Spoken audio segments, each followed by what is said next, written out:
The reading of the 30th gene key, celestial fire. City is rapture, gift is lightness, shadow is desire. The programming partner is the 29th gene key and is part of the codon ring, the ring of purification, 13th and 30. The 30th city, rapture. From Bhakti to Shakti. The 30th city is an unusual city in that it manifests as one of the great divine ecstatic states.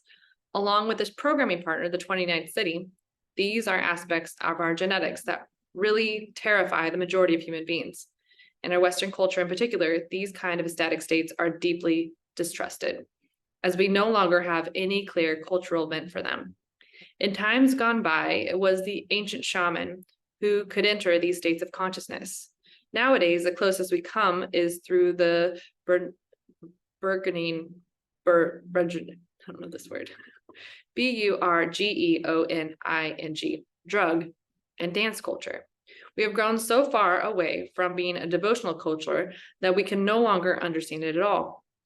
Certain religions, such as Islam, are rooted in these devotional codes, and they therefore recognize them more readily, although they can also misinterpret them just as easily.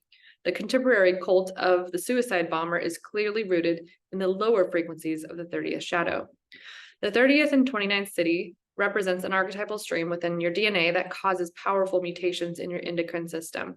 These results in the ongoing production of certain rarefied hormones within brain chemistry of the pineal gland that induce states of great devotion and divine rapture. The 30th city of rapture only occurs when you step willingly into the fires of annihilation. We may recall the ancient name for this 30th hexagram of the I Ching is the clinging fire. At the citic level, you dissolve entirely into the fire. Everything about this 30th city looks insane to ordinary waking consciousness. It involves mystical suicide, a complete immersion in the fires of divine longing. You finally give up everything, even the desire to transcend. All desires merge into one primal desire, the desire with no target, the essence of all creation and the pure longing at the heart of the life force itself. There is a mystery here that is caved into our English language and captured in the word belonging. You can only truly belong in the world when you can utterly be our longing. The state of divine rapture is really akin to being burned by the fires of bliss over and over again. These are people who are so flammable that the smallest thing will set them off, and whoever comes near them will very likely catch their devotional energy. The nature of the mutated solar plexus system, which is where this 30th city lies, is to carry awareness outside of the physical body through the aura. Thus, the 30th city is what creates the devotees of its programming partner, the 29th city of devotion. These two cities radiate their power and Shakti through the morphogenetic field of the enraptured one.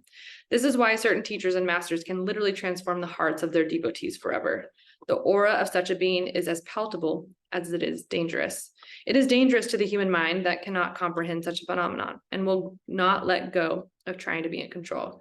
The very lifeblood of this 30th city is about dissolution into the primal chaos of the divine frequencies. These cities are not such a common phenomenon in our world.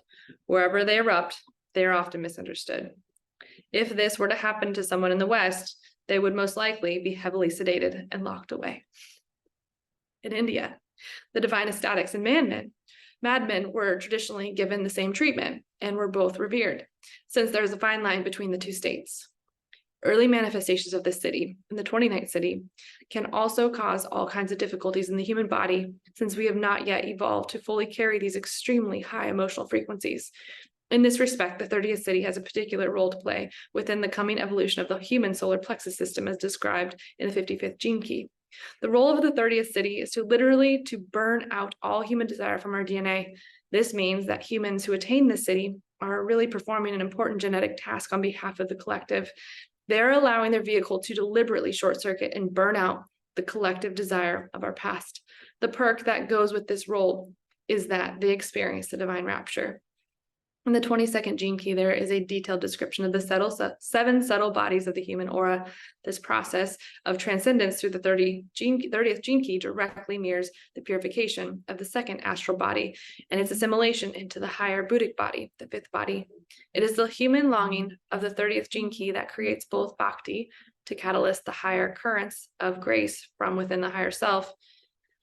The bhakti is a subtle fluidic emanation that rises up from this purification of human longing. It is the emanation that reaches up into the Buddhic body and activates its counterpart known as Shakti.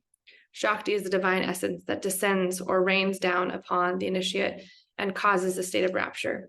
It is this interchange of Bhakti and Shakti that characterizes the 30th city. Divine longing expressed as Bhakti is an evolutionary force, whereas the divine grace expressed as Shakti is an involutionary force. In the future genetic vehicle of humanity, this 30th city will cease to exist, having deliberately burned itself out. In this sense, it will become redundant. The experience of a divine rapture is a genetic anomaly within the evolutionary program of humanity. It has one purpose alone, to kill desire in order that a new awareness can dawn. Interestingly, the 29th city of devotion will not share the same fate as the 30th city, but will go on to form the basis of human relationships and therefore whole communities. In the meantime, all those who have a deep affinity with 30th gene key will experience certain degrees of this burning within their lives. We can easily see it working its way out of humanity at its lower frequencies through all those in whom devotion and rapture are translated into external destruction and devotional fantasism.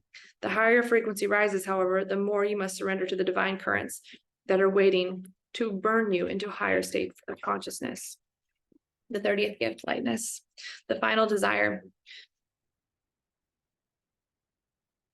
There are two possible human responses to a paradox. Either you become tense or you surrender to it.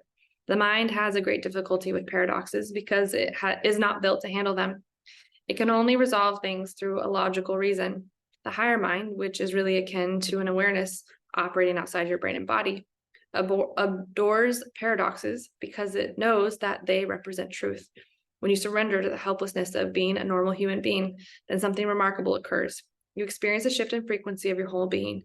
You begin to lighten up. The human mind is incredibly serious about life because it so wants to understand and control existence. The 30th gift, however, is a new operating wavelength for humanity, and it really involves an inner surrender that cannot be forced or faked. When we talk about lightness in respect to the 30th gift, we're not talking about escaping life by making light of life. On the contrary, we're talking about entering more deeply into life surrendering than ever before. We're talking about a kind of suicidal tendency that simply holds up its hands and says to creation, okay, I give in, do your worst. What is actually committing suicide is your distrust in life, or what some traditions label the ego. You have to come to a deep realization that your own mortality and weakness. You have to come to a deep realization of your own mortality and weakness in order to realize that true strength lies in simply trusting. Life is having its game through you, and you are simply a genetic pawn in that game. You have to become utterly helpless. It is not that you become helpless in a victim sense, but that you realize you are beyond needing help.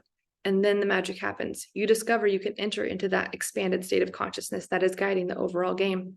This gives you access to a higher level of functioning, and you realize it was simply your distrust all along that was making your life seem so difficult. The gift of lightness does not change your destiny. It simply allows you to view it from a different level of awareness. However, the very shift to this higher awareness functioning always signifies a change in the script of your life. It is a breakthrough that occurs, or one might describe it better as a meltdown. All life follows a mythical script or storyline, and you can only see your life from this expanded awareness when you have escaped feeling that you are a victim of it. The moment you see the joke that life must be the way it is, you also see your place in the overall script, and you immediately feel at home. More than this, your whole being lightens even if your body continues to suffer. This lightening that finds its way into all of your actions. This lightening then finds its way into all of your actions.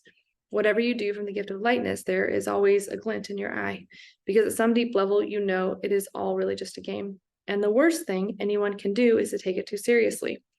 There's a great difference between one who pretends to live life lightly and one who has a real lightness of being. This difference is always found in the emotional nature. One who pretends is afraid of his or her true feelings, whereas one with real lightness is never afraid of being overwhelmed. The gift of lightness does not make you immune to desire, but neither does it cause you to react to desire. It allows you to become your desire in all their mystery. This is a gift that knows desire, that desires do not necessarily have to be followed, but they can and do have to be felt. Sometimes they do have to be followed in order that something is learned, but generally, what this gift knows is that fulfillment of desire is a sham. When human awareness penetrates down into the emotional system in this depth, then a huge sense of freedom emerges. This is the freedom of having a wide-angle view of desire. You know that whether or not you follow through with the desire, it will not lead to any lasting sense of peace. This means that desires no longer have such an addictive hold over you. In fact, desires become like guests you invite in for tea. They either leave on their own time or they stay and insist on being followed. In this sense, true lightness can be seen as letting go of the need to escape desire itself. The other vital hallway of the gift of lightness is a sense of humor. Everything is viewed in a detached way, though it may still be deeply and sensually felt. So everything is seen lightly. The humor that comes from this gift is not a clever or sarcastic kind of humor, and neither is it ever directed personally at another. It always manifests as the ability to laugh at yourself above all else.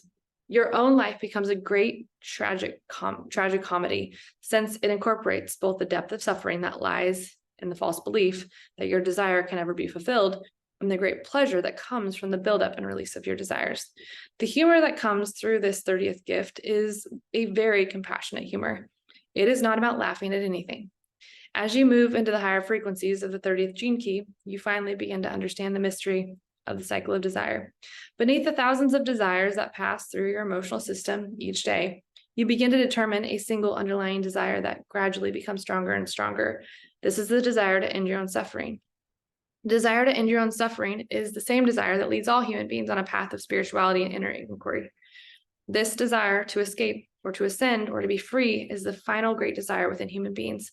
It is the urge of evolution itself longing to transcend the form. As you step fully into the pure field of this longing, you enter the purifying fires of consciousness. This codon group, the ring of purification, takes you on a journey in which your whole being begins to relinquish the hold of desire. You will have to trust implicitly in your desire to transcend, even as you understand that the very desire itself prevents you from transcending. This final desire must be followed, tracked, embraced, and allowed. And as it is, the fire of your longing becomes immensely bright. This is the other meaning of lightness in the context of the 30th gift. Your body actually begins to fill with light as your lower vehicles and subtle bodies are purified by the strength of your longing. The 30th shadow, which is desire, nature's greatest con. Deep within the matrix of the DNA molecules lies a vital code that is greatly responsible for the building of our human civilization. This is the 30th shadow of human desire. Often when we think of desire, we think first of sexual desire, which is in fact only one direction that desire can take. To understand the 30th shadow, we have to strip desire down to its essence, and this means detaching the force of desire from its projection into the world. As a pure phenomenon, desire is simply genetic hunger. It does have a deep connection to our physical need to eat, but desire alone is not responsible for our individual survival. This aspect of our genetics does not influence individuality at all. If anything, desire is far more likely to get us killed than protect us. However, desire does serve a far wider purpose when viewed at a collective genetic level. The real purpose of desire is to get human beings to make mistakes so that we evolve. Let us clarify this statement. Desire does not serve the individual, but it does teach us something valuable at a collective level. The real hunger coming from the 30th shadow is the hunger of experience itself. In order for human beings to master their environment, they have to taste all aspects of it, which means that they also have to explore the darker side of experiences as well as the lighter. The fact that individuals or even large populations are killed in the process is of no consequence to the awareness operating through the whole human gene pool. Humans are expendable to the collective. Even whole races are expendable, but humanity itself is not expendable. We are programmed through the 30th gene key to learn and evolve through experience, so there is nothing we can avoid experiencing. If there is anything that is still untried by humanity, then somewhere inside someone, the hunger of the 30th shadow will pull them into trying it, no matter how outlandish or depraved it may be.